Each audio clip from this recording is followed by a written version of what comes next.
च धर्मस्य सर्वधर्म स्वरूपिणे अवतार वरिष्ठाय रामकृष्णाय ते नमः। শ্রী শ্রী রামকৃষ্ণ লীলা প্রসঙ্গ দ্বিতীয় ভাগ, গুরুভাব উত্তরার্ধ এবং দিব্যভাব ও নরেন্দ্রনাথ।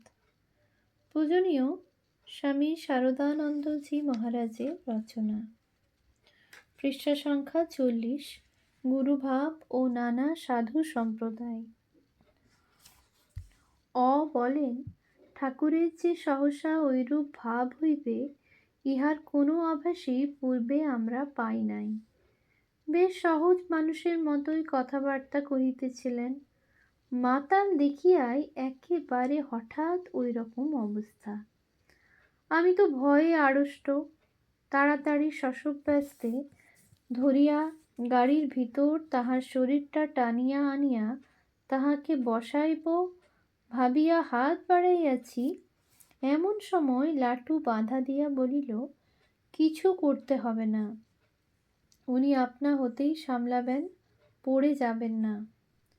কাজে চুপ করিলাম, কিন্তু বুকটা ঢিপ ঢিপ করিতে লাগিল। আর ভাবিলাম, এ পাগলা ঠাকুরের সঙ্গে এক গাড়িতে আসিয়া কি অন্যায় কাজই করিয়াছি, আর কখনো আসিব না। অবশ্য এত কথা বলিতে যে সময় লাগিল, তদ অপেক্ষা ঢের অল্প সময়ের ভিতরই ওইসব ঘটনা হইল এবং গাড়িও ওই দোকান ছাড়াইয়া চলিয়া আসিল। তখন ঠাকুরও পূর্ববৎ গাড়ির ভিতর স্থির হইয়া বসিলেন এবং সর্বমঙ্গলা দেবীর মন্দির দেখিতে পাইয়া বলিলেন, ওই সর্বমঙ্গলা বড় জাগ্রত ঠাকুর, প্রণাম করো। ইহা বলিয়া স্বয়ং প্রণাম করিলেন এবং আমরাও তাহার দেখা দেখি দেবীর উদ্দেশ্যে প্রণাম করিলাম। প্রণাম করিয়া ঠাকুরের দিকে দেখিলাম, যেমন তেমনি বেশ প্রকৃতিস্থ, মৃদু মৃদু হাসিতেছেন। আমার কিন্তু এখনই পড়িয়া গিয়া একটা খুনোখুনি ব্যাপার হইয়াছিল আর কি ভাবিয়া সে বুক ঢিপঢিপানি অনেকক্ষণ থামিল না। তারপর গাড়ি বাড়ির দুয়ারে আসিয়া লাগিলে আমাকে বলিলেন, গি বাড়িতে আছে কি, দেখে এসো দেখি। আমিও জানিয়া আসিয়া বলিলাম, না। তখন বলিলেন, তাই তো, গির সঙ্গে দেখা হলো না, ভেবেছিলাম তাকে আজকের বেশি ভাড়াটা দিতে বলবো। তা তোমার সঙ্গে তো এখন জানাশোনা হয়েছে, বাবু, তুমি একটা টাকা দেবে? কি জানো, যদু মল্লিক কৃপণ লোক, সে সেই বরাদ্দ 2 টাকা 4 আনার বেশি গাড়ি ভাড়া কখনো দেবে না। আমার কিন্তু বাবু একে ওকে দেখে ফিরতে কত রাত হবে তা কে জানে। বেশি দেরি হলেই আবার গাড়োয়ান চলো চলো করে দিক করে। তাই বেনির সঙ্গে বন্দোবস্ত হয়েছে, ফিরতে যত রাতই হোক না কেন 3 টাকা 4 আনা দিলেই গাড়োয়ান আর গোল করবে না। যদু 2 টাকা 4 আনা দেবে, আর তুমি একটা টাকা দিলেই আজকের ভাড়ার আর কোনো গোল রইল না, এই জন্যে বলছি। আমি ওইসব শুনে একটা টাকা লাটুর হাতে দিলাম এবং ঠাকুরকে প্রণাম করিলাম। ঠাকুরও যদু মল্লিককে দেখিতে গেলেন। ঠাকুরের এইরূপ বাহ্য দৃষ্টে মাতালের ন্যায় অবস্থা নিত্যই যখন তখন আসিয়া উপস্থিত হইত। তাহার কয়টা কথাই বা আমরা লিপিবদ্ধ করিয়া পাঠককে বলিতে পারি।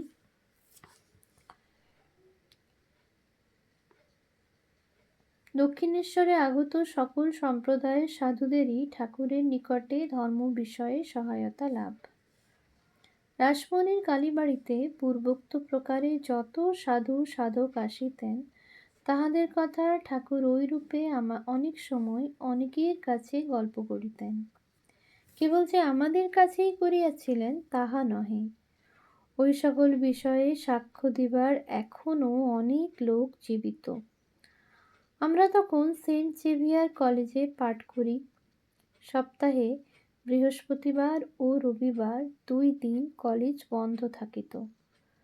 শনি ও রবিবারে ঠাকুরের নিকট অনেক ভক্তের ভিড় হইত বলিয়া আমরা বৃহস্পতিবারেও তাহার নিকট যাইতাম এবং উহাতে তাহার জীবনের নানা কথা তাহার শ্রীমুখ হইতে শুনিবার বেশ সুবিধা হইত। ওই সকল কথা শুনিয়া আমরা বেশ বুঝিতে পারিয়াছি যে ভৈরবী ব্রাহ্মণী, তোতাপুরী স্বামীজি, মুসলমান গোবিন্দ, যিনি কৈবর্ত জাতীয় ছিলেন, সাধক ভাব 10ম সংস্করণ দ্রষ্টব্য প্রবন্ধক, পূর্ণ নির্বিকল্প ভূমিতে 6 মাস থাকিবার সময় জোর করিয়া আহার করাইয়া ঠাকুরের শরীর রক্ষা করিবার জন্য যে সাধুটি দৈব প্রেরিত হইয়া কালীবাড়িতে আগমন করেন, তিনি এবং ঐরূপ আরও 2-1টি ছাড়া নানা সম্প্রদায়ের অপর যত সাধু সাধক সকল ঠাকুরের নিকটে আমরা যাইবার পূর্বে দক্ষিণেশ্বরে আসিয়াছিলেন। তাহাদের প্রত্যেকেই ঠাকুরের অদ্ভুত অলৌকিক জীবনালোকের সহায়ে নিজ নিজ ধর্মজীবনে নবপ্রাণ সঞ্চার লাভের জন্যই আসিয়াছিলেন এবং তল্লাভে স্বয়ং কৃতার্থ হইয়া ওই সম্প্রদায়ভুক্ত যথার্থ ধর্মপিপাসু সাধক সকলকে সেই পথ দিয়া কেমন করিয়া ঈশ্বর লাভ করিতে হইবে তাহাই দেখাইবার অবসর লাভ করিয়াছিলেন। তাহারা শিখিতেই আসিয়াছিলেন এবং শিক্ষা পূর্ণ করিয়া যে যাহার স্থানে চলিয়া গিয়াছিলেন।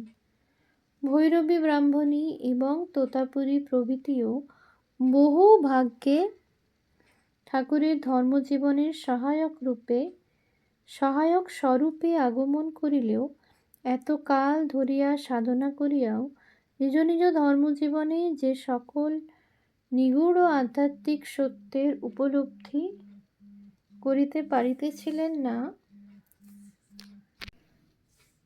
ঠাকুরের অলৌকিক জীবন ও শক্তি বলে সে সকল সত্য প্রত্যক্ষ করিয়া ধন্য হইয়া গিয়াছিলেন। ঠাকুর যে ধর্মমতে যখন সিদ্ধি লাভ করিতেন তখন ওই সম্প্রদায়ের সাধুরাই তাহার নিকট আসিত। আবার এই সকল সাধু ও সাধকদিগের দক্ষিণেশ্বরে ঠাকুরের নিকট আগমনের ক্রম বা পারম্পর্য আলোচনা করিলে আরেকটি বিশেষ সত্যের উপলব্ধি করিতে বিলম্ব হয় না। তাহাদের ঐরূপ আগমনক্রমের কথা আলোচনা করিবার সুবিধা হইবে বলিয়াই আমরা বর্তমান প্রবন্ধে ঠাকুরের শ্রীমুখে যেমন শুনিয়াছিলাম, সেইভাবে যতদূর সম্ভব তাহার নিজের ভাষায় তিনি যেমন করিয়া ওই সকল কথা আমাদের বলিয়াছিলেন, সেই প্রকারে ওই সকল কথা পাঠককে বলিবার প্রয়াস পাইয়াছি। ঠাকুরের শ্রীমুখে যাহা শুনিয়াছি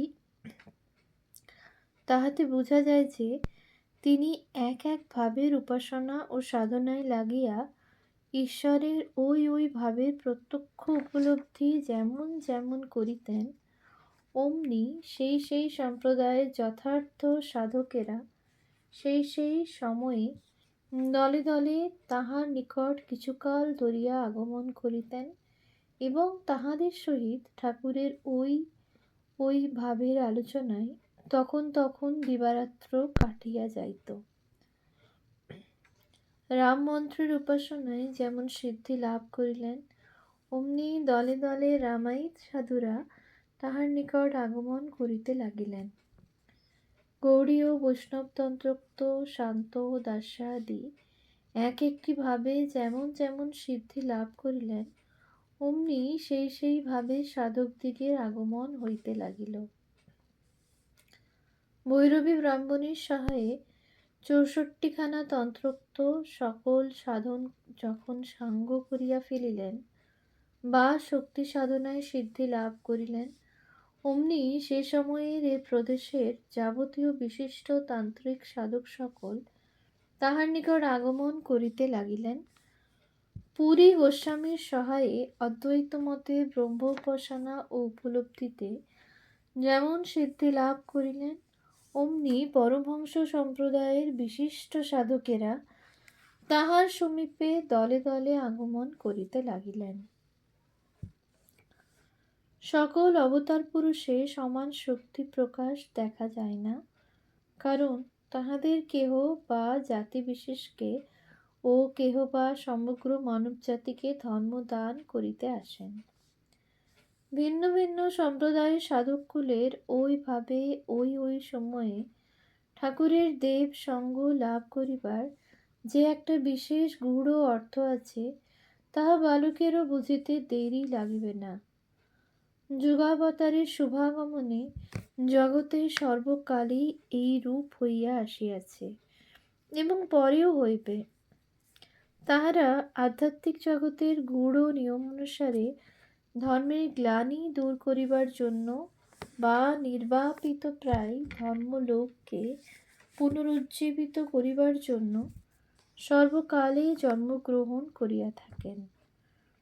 তবে তাহাদের জীবন আলোচনায় তাহাদের ভিতরে অল্পাধিক পরিমাণে শক্তি প্রকাশের তারতম্য দেখিয়া ইহা স্পষ্ট বোঝা যায় যে তাহাদের কেহ বা কোনো প্রদেশ বিশেষের বা ২-৪টি সম্প্রদায় বিশেষের অভাব মোচনের জন্য আগমন করিয়াছেন, আবার কেহ বা সমগ্র পৃথিবীর ধর্মভাব মোচনের জন্য শুভাগমন করিয়াছেন।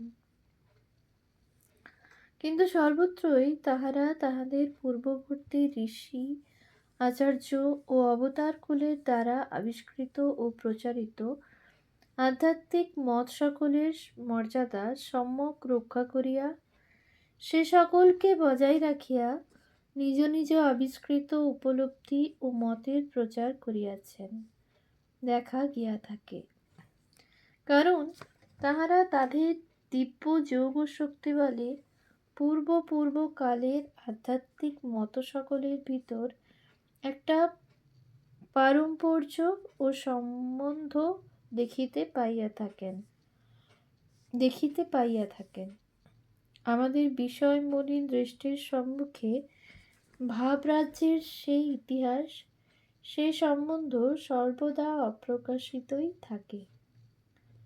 তাহারা পূর্ব ধর্মমত সকলকে সূত্রে মণিগণা ইব এক সূত্রে গাঁথা দেখিতে পান এবং নিজেও ধর্মোপলব্ধির সহায়ে সেই মালার অঙ্গই সম্পূর্ণ করিয়া যান।